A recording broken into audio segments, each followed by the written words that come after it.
Selamat pagi mentor, saya Columbus Pardede, peserta pekerja gelombang 65 akan mencoba menjawab pertanyaan yang diajukan dalam segmen unjuk keterampilan, yaitu bagaimana cara menentukan dan memilih bibit yang berkualitas.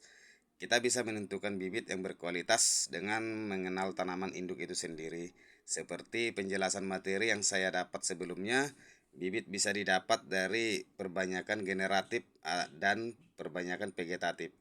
Bibit perbanyakan generatif didapat melalui biji tanaman itu sendiri, di mana sebelum ditanam biji tersebut harus melalui perlakuan khusus seperti direndam air hangat. Namun perbanyakan bibit melalui biji ini membutuhkan waktu yang lama dan bisa saja hasilnya berbeda dengan tanaman induknya. Sehingga metode ini kurang efektif karena membutuhkan waktu yang lama untuk mendapat bibit. Sedangkan perbanyakan vegetatif bisa kita dapatkan dengan cara stek, cangkok, okulasi, merunduk, dan lain sebagainya.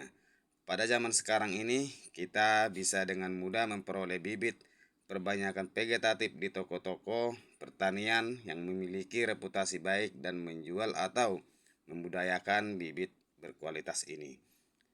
Untuk mengetahui bibit yang berkualitas, kita harus mengetahui ciri-cirinya, yaitu sebagai berikut. 1. Bibit vegetatif yang berkualitas harus memiliki daun yang berwarna hijau segar dan daunnya tidak layu.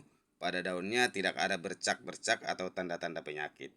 Kedua, pilihlah bibit vegetatif yang tidak terlalu besar dan tidak terlalu kecil. Bibit yang terlalu kecil belum mencapai kematangan yang diperlukan untuk bertahan hidup dalam lingkungan.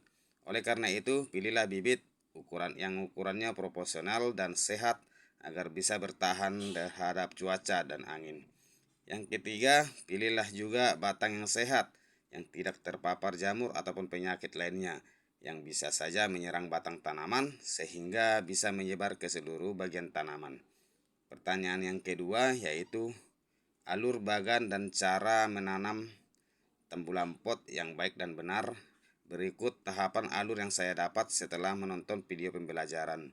Memilih bibit, memilih pot yang sesuai, penyiraman, pemupukan, pengendalian hama, pemberian hormon, pemangkasan, penjarangan buah, panen buah.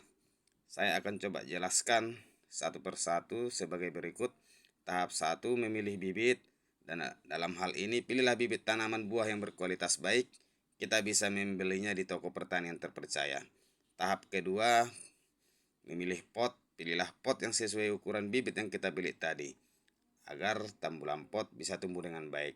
Tahap ketiga, lakukan perawatan penyiraman tambulan pot secara teratur agar tanaman cukup air. Kita juga harus memperhatikan ketika melakukan penyiraman apakah air langsung meresap atau tergenang di permukaan tanah di dalam pot. Jika tergenang, hendaknya kita bisa mengganti media tanam tambulan pot tersebut agar tanaman bisa tumbuh dengan baik. Tahap 4, perawatan pemupukan yang sesuai dengan fase pertumbuhan tambulan pot. Seperti penjelasan video yang saya pelajari, tanaman tambulan pot memiliki dua fase pertumbuhan, yaitu fase vegetatif dan fase generatif. Dalam setiap fase pertumbuhannya, tambulan pot memerlukan pupuk yang berbeda. Sebagai contoh, dalam fase pertumbuhan vegetatif, tambulan pot membutuhkan pupuk N lebih banyak daripada pupuk P dan K. Tahap 5, pengendalian hama dapat dilakukan dengan menyemprotkan pestisida kimia maupun pestisida alami nabati. Lebih baik menggunakan pestisida alami agar tidak terjadi resistensi pestisida. Pestisida nabati bisa kita dapatkan dari bahan-bahan alami seperti bawang putih, serai, sirih, lengkuas, dan lain-lain. Tahap 6, pemberian hormon jika diperlukan. Pemberian hormon ini waktu hanya sedikit jumlahnya tapi sangat mempengaruhi pertumbuhannya sehingga tambulan pot bisa lebih cepat berbuah. Dengan catatan pemberian hormon harus dilakukan minimal 7 hari setelah pemupukan agar tanaman memiliki energi dalam memproses hormon yang akan diberikan.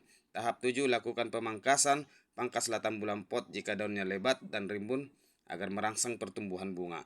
Pangkaslah dengan teknik 126 dan 139 agar tambulan pot akan terlihat rapi dan indah.